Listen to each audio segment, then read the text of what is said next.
ஜென்ம ஜென்மோ ஜென்மி ஸ்ரீ சரண் ஸ்ரீ பாக்ய சாய். அனைவருக்கும் சாய் சுப நமஸ்காரங்கள்.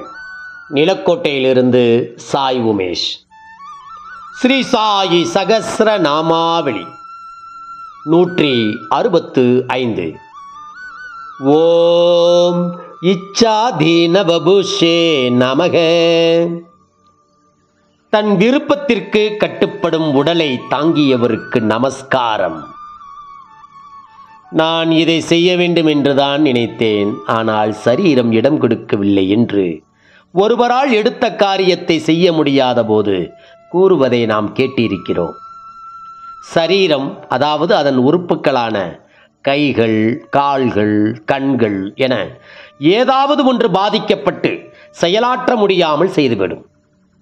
ஆனால் இது தேகாபிமானத்தை விட்டுவிட்டவர்களுக்கு பொருந்தாது.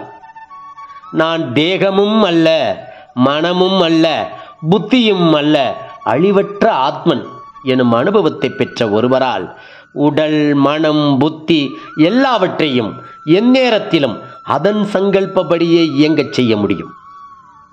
அப்படி ஆத்மானுபவம் பெற்ற ஒருவர்தான் உடலுக்கு கட்டுப்பட்டவர் அல்ல, உடலே நமக்கு கட்டுப்பட்டது என்ற நிச்சயத்தை பெற்றவர்.